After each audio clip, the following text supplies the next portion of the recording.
Hi guys, welcome to Future Recapped. Today, I am going to explain a sci-fi and thriller movie called Anon.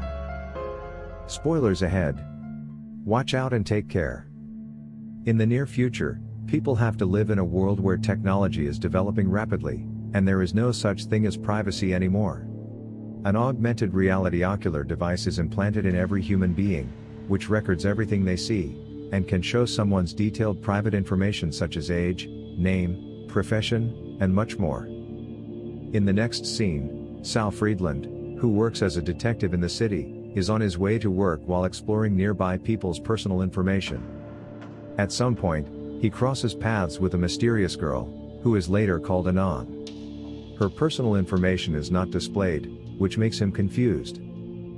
Then, as being a detective, Sal receives complaints from other people and has permission to access people's memories to solve or clarify related crimes. One of them is Dominic Ray, whose son hasn't returned his call.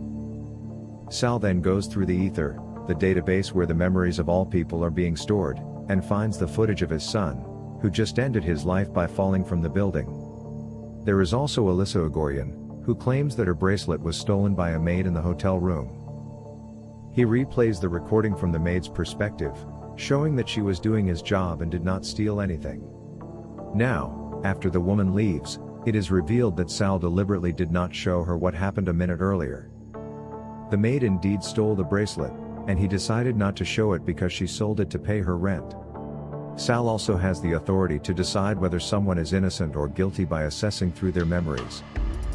After some time, a man has just been murdered, and he directly heads over to the crime scene. Meanwhile, another detective, Charlie, sends the recording to Sal.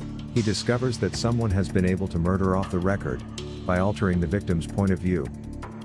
Then, the perpetrator swaps his own point of view with the victim's point of view and then finishes him. Because of that, the detective couldn't identify the assassin, as they have no proof at all. Charlie explains that there's also another case where the victim's thoughts got hacked and killed in the exact same method. He further adds that the assassin might be a woman, but they cannot find her information until now. Sal tells his partner about the mysterious woman he saw earlier in the street. Later that night, he tries to replay the memory of Anon while making love with his girlfriend, but the recording suddenly is deleted. Realizing that Sal is thinking about another woman, the girl becomes upset and leaves him immediately. The following day, the detectives, with the help of Lester, who is an IT expert, investigate the murder case, and discover that the man had a mysterious guest before he was killed, but they cannot find any evidence of the meeting. After investigating deeper into a similar case, they then conclude that all victims hired someone, with the ability to manipulate or delete parts of their visual records that were either humiliating or incriminating. Just then, Sal reveals that the description of the Anon matches with the description of the last person to see the victim alive, making her their primary suspect. It is also disclosed that Anon has the ability to delete any recordings from every person that sees her, making her completely anonymous. After finishing work, Sal plays the recording of his son. He then attempts to call his ex-wife, Kristen, and reminds her that tomorrow is their son's birthday. She tells him to stop remembering their son, as he has already died. It is then revealed that Kristen has married another man, who is unhappy with Sal because he keeps calling her. Sal is upset and hangs up the call. A few moments later, a murder case with the same method occurs again. This time the victims were two girls whose visions were also hijacked. After examining the maid's recording, Sal realizes that the killer is still in the house and attempts to seek out her.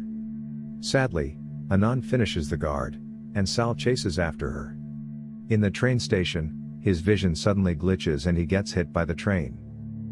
Later on, the detectives learn that the perpetrator wants to be paid in cash, which is a currency that cannot be hacked.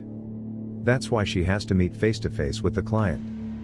Sal also realizes that his vision was altered when he was chasing after her, causing him to get hit by the train that never existed.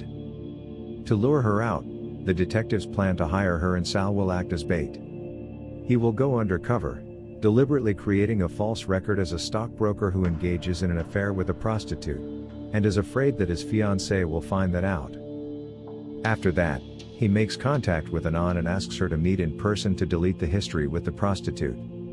He brings her to his apartment and the deletion process begins while Lester is tracking and monitoring her from the other room. Just then, Sal explains that he wants the escort erased from his memory.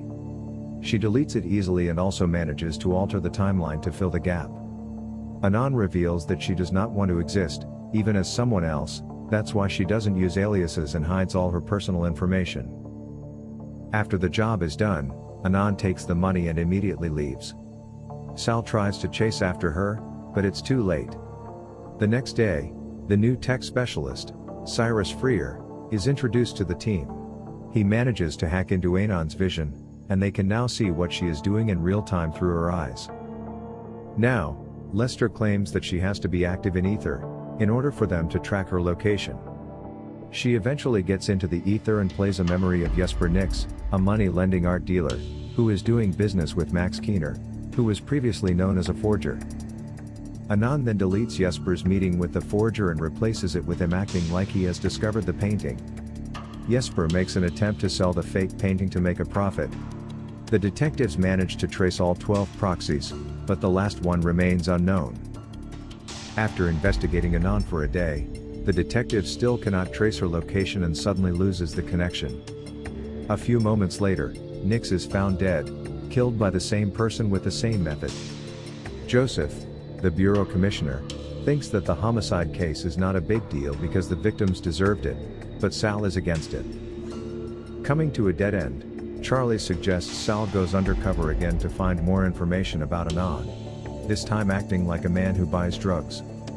They meet again in Sal's apartment and Anon deletes all the unwanted subjects and replaces it with whatever Sal wants.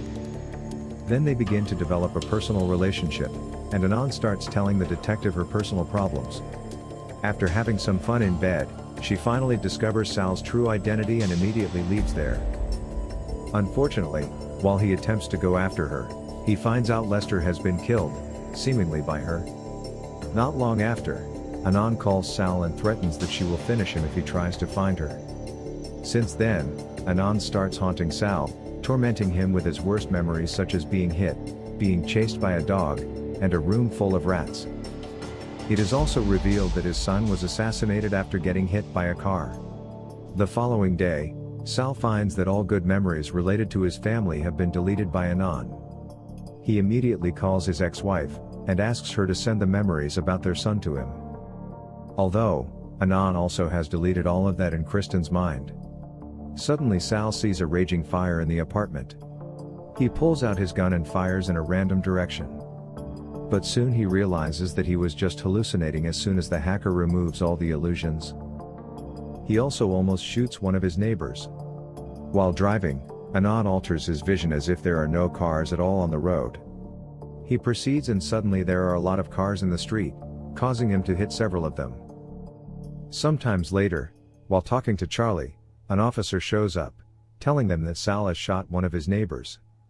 He tries to convince the others that the recording has been manipulated and he has been set up by the hacker. But they reject the explanation, and because of that, Charlie decides to suspend him from the mission, and Sal is forced to stay home with surveillance around the clock. He then reluctantly complies.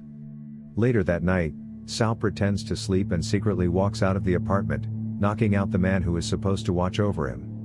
He heads over to Anon's apartment. Upon arrival, Anon reveals that someone is assassinating her clients, trying to make it look like she finished them. She shows him her memory of the time Lester was killed, proving that it's not her who killed his partner. After that, she escapes from the apartment. After some time, Charlie confronts Sal and the detective is officially relieved of all duty. The next day, Anon attempts to meet the detective and distract all the officers guarding in front of the apartment. Anyhow, the real assassin follows her, and attempts to kill Sal in his apartment. Sal gets shot in his stomach.